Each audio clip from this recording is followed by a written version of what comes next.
Iran के कुछ बयानात हैं, मैं आपको बता देता हूं कुछ। एक तो ईरान के कितने जासूस पकड़े गए हैं, आपके पास कुछ इंफॉर्मेशन है गद्दार और जासूसों की, ये बता दीजिएगा। फिर जरा ये बताइएगा कि ईरान की तरफ से पासदारान का एक बयान है कि वो कहते हैं हमने एक बहुत बड़ी खेप पकड़ ली है एक ईरान के सरहदी इलाके से, इराकी कुर्दिस्तान से ईरानी कुर्दिस्तान, एक बहुत बड़ा असले की खेप आ रही थी जो इन्होंने पकड़ ली है। तो इस चीज से क्या जाहिर होता है कि बहुत बड़ी कोई बगावत भी हो सकती है, जंग के साथ बगावत, मतलब तमाम। फिर उसके बाद ईरानी ऑयल टैंकर्स हैं, 3 ऑयल टैंकर्स हैं, ठीक है, आपके पास इसकी इंफॉर्मेशन है, बड़ी जबरदस्त इंफॉर्मेशन है। ये तीनों ऑयल टैंकर्स किस तरह से निकाले हैं ईरान ने, लेकिन वो निकाल के ले गए अमेरिका के सामने से, कर वो कुछ भी नहीं सके। और उसके बाद फिर आखिरी खबर ये जो चल रही है आज शाम से कि 14 नकाती तजावीज जो हैं वो पाकिस्तान के जरिए अमेरिका के दोबारा हवाले की गई हैं। बहरहाल ये डिटेल्स हैं, जरा इसके ऊपर कुछ बताइएगा। अब देखिए, ये जो जासूस है ना, वो ये कहते हैं कि 6500 जासूस हमने गिरफ्तार किए, 6500 जासूस। बड़ा नेटवर्क जो है ना पूरा ईरान के अंदर बिखरा हुआ था, मोसाद का भी और CIA का भी। और ये क्लेम मुसलसल ईरान की तरफ से आ रहा है और ईरान ने वहां पे बड़ा क्रैकडाउन शुरू किया हुआ पूरे मुल्क के अंदर। होता ही है कि जब आपके पास एक जासूस आ जाता है ना, उसको आप गिरफ्तार कर लेते हैं तो फिर वो लीड्स दे देता है, और उस लीड्स की बेस पे फिर लोगों को गिरफ्तार करना, ये बाकी नेटवर्क को गिरफ्तार करना आसान हो जाता है। तो ईरान ने क्योंकि बहुत सारे जासूस गिरफ्तार किए हैं और उससे लीड्स मिलती चली जा रही है और फिर छापे पड़ते चले जा रहे हैं, और जहां पे जाते हैं वहां पे इक्विपमेंट निकल आता है, क्योंकि वहां पे जो सोशल मीडिया था वो पाबंद है। तो वहां जहां जहां जासूस थे उन्होंने अपना सोशल मीडिया, वहां पे एक नेटवर्क क्रिएट किया हुआ है, और वाया सैटेलाइट वो एक दूसरे के साथ लिंक्ड थे, और अमेरिका के साथ और फिर इसराइल के साथ लिंक्ड थे।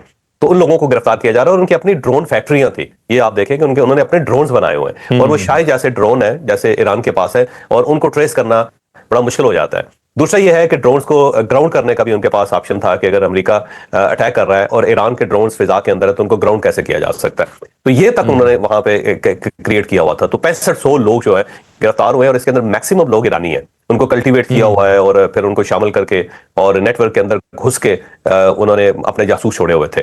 तो ये मेरा ख्याल है ईरान ना बड़ी तेजी से सफाई करता चला जा रहा है। दूसरा कुर्दिस्तान जो है ना, वो उसके जरिए अमेरिका ने पहले भी ट्राई की थी। अमेरिका हमेशा ईरान के अंदर यहाँ पे अपराइजिंग करना चाहता है तो कुर्दिस्तान के जरिए करता है। कुर्दिस्तान एक मुल्क होता था बहुत पहले, और जो सुल्तान सलाहुद्दीन अयूबी जो थे वो कुर्द थे।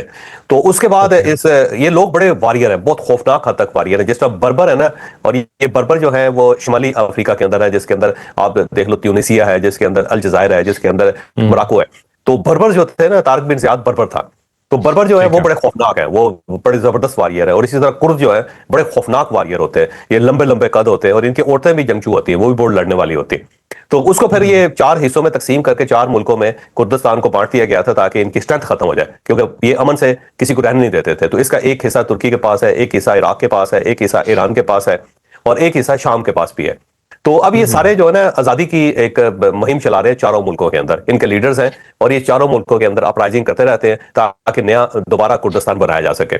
तो इराक के जरिए जो है अमेरिका ने, क्योंकि अब जो कुर्द इलाका है वो इस वक्त अमेरिकन के पास है वहां इराक का, तो वहां से वो दाखिल करने की पूरी कोशिश करते हैं ईरान के अंदर, फसाद फैलाने की। और ईरानी बड़े समझदार हैं, तो उन्होंने वहां पे एक जासूसी का नेटवर्क रखा हुआ है कि जो ही कोई खेप वहां से आती है तो उसको पकड़ लिया जाता है। तो इस वक्त भी गोला बारूद जो अमेरिकन है उसको दाखिल करने की कोशिश की थी, और ह्यूज लेवल का है, बहुत ही ज्यादा है। अगर आप ये समझे कि अगर वो फट जाता या फिर लोगों के हाथ में पहुंच जाता तो ईरान के अंदर बहुत तबाही आ सकती थी। तो उस खेप को ईरान ने पकड़ लिया है, और ये ईरान ये करता रहता है, इसका कमाल है सारा।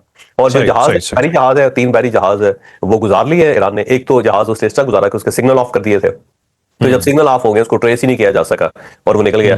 दूसरे के ऊपर रशिया का उन्होंने पर्चा लगा दिया, तो रशिया का झंडा लगा के वो रशियन ID के साथ वो निकल गए। और तीसरा जो ना ओमान के साथ साथ उन्होंने ना बिल्कुल किनारे के साथ से गुजर के वो आ गए। तो वो इस टाइप पे चैलेंज करते रहते हैं। 84 जहाज जो है वो तो सेंटकॉम का ये कहना है कि हमने डाइवर्ट किया है, लेकिन इस टाइप के वाकयात भी हो जाते हैं, और ईरानी इस टाइप का वेंचर करके अमेरिकन के सीने के ऊपर मोंग डालते हैं, वो कहते हैं लो जी कर लो तुझे जो करना है, हम निकल आए। ठीक है, तो ये निकले हैं वो, और ये उनका कमाल है, क्योंकि जाहिर है इनका इलाका है, इनको पता है। अमेरिकन जो है वो ज्यादा दूर से आए हुए हैं, और हर एक जहाज को रोकना उनके लिए मुमकिन भी नहीं है।